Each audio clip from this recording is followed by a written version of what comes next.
ingin mempresentasikan pemberontakan Andi Agis pada tahun 1950.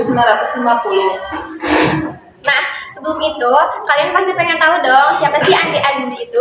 Nah, menurut catatan yang diterbitkan oleh Seminar Studies in Humanities and Social Science pada tahun 2019, Andi Agis merupakan putra kelahiran Jepang Binanga, Kabupaten Baru, Sulawesi Selatan pada 19 September 1924.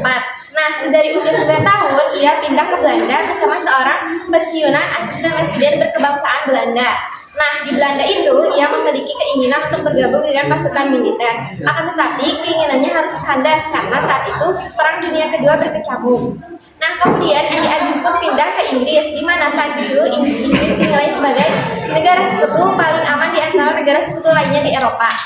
Nah, di Inggris itu, ia menjalani akademi militer dan lulus dalam ujian. Saat mendengar kabar bahwa Indonesia telah merdeka, Andi Agis merasa rindu kepada kampung halamannya. Kemudian ia pun diberi pilihan yaitu untuk berdinas di Jepang dan berdinas ke Indonesia bagian timur.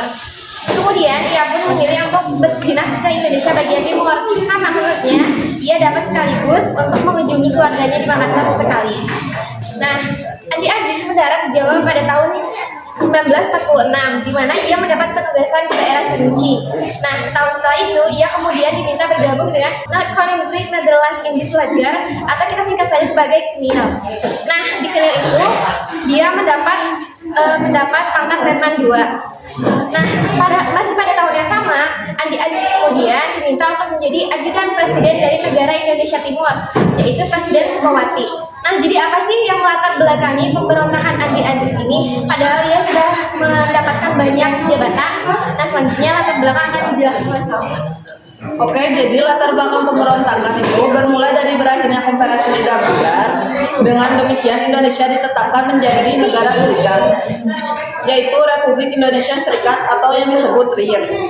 Sebelumnya Indonesia adalah negara serikat, sehingga Andi Agis yang saat itu menginginkan Indonesia sebagai negara federasi, bukan negara serikat, sehingga menentang keras saat negara Indonesia Timur atau NIT harus bergabung dengan Republik Indonesia Serikat.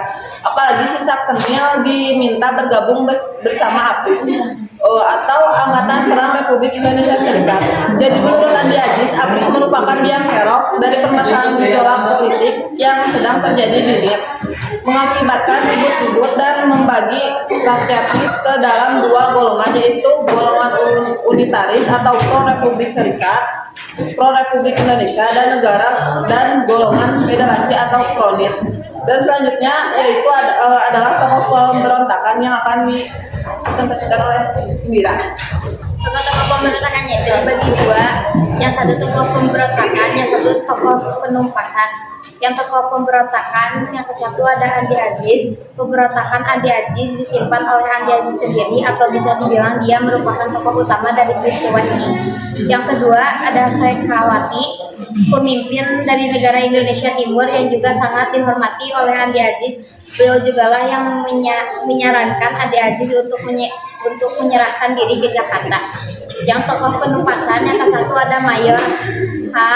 P. Woro, pemimpin pasukan APRIS yang diutus oleh pemerintah RIS untuk menangani konflik internal di NIT antara golongan unitaris dan golongan federalis. Yang kedua ada Letkol A. E. Kawilarang, pasukan ekspedisi yang menumpas pemberontakan Andi Agis dipimpin oleh beliau hingga tanggung-tanggung. Yang kelima ada Presiden Soekarno. Soekarno menjabat sebagai Presiden RIS pada waktu itu. Dalam peristiwa pemberontakan ini beliau yang menyatakan bahwa Andi Agis adalah pengkhianat dan harus ditumpas. Selanjutnya itu apa aja tujuan pemberontakan Andi Agis yang akan dibacakan oleh Jainul Uzan.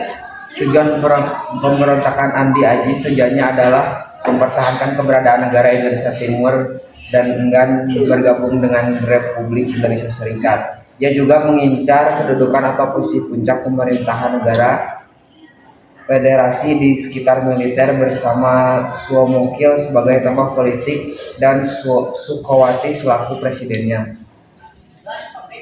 Lalu selanjutnya bagaimana sih jalannya pemberontakan Andi Aziz ini? Pemberontakan Andi Aziz ini dimulai pada 5 April 1950, tepatnya pada pukul 5 pagi. Saat itu sisa pasukan gerilya yang dipimpin oleh Andi Aziz menyerang markas besar APRIS di Makassar. Nah, pasukan ini disebut juga sebagai pasukan bebas. Nah, beberapa tentara APRIS pun menjadi korban dalam penyerangan ini. Bahkan beberapa perwira dari APRIS seperti Letkol A.J. Mokoginta pun turut menjadi tawanan pasukan bebas. Dalam waktu yang singkat, Andi Aziz beserta pasukannya berhasil menguasai Makassar, sekaligus menduduki markas APRIS. Lalu, bagaimana sih proses penumpasannya?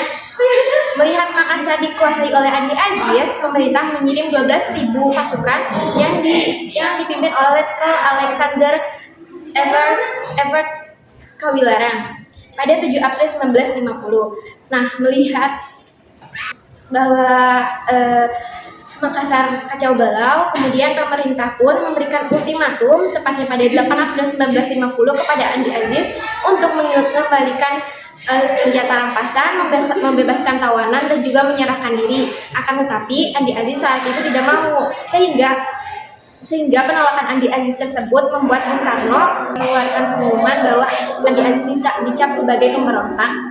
Mendengar itu, Presiden dari negara Indonesia Timur, Presiden Sukarno, menyarankan Andi Aziz untuk segera menyerahkan diri kepada pemerintahan PRIS. Nah, tepatnya pada tanggal 15 April 1950, Andi Aziz pun menyerahkan diri kepada pemerintahan. Nah, kemudian Andi Aziz diadili dan divonis 14 tahun penjara.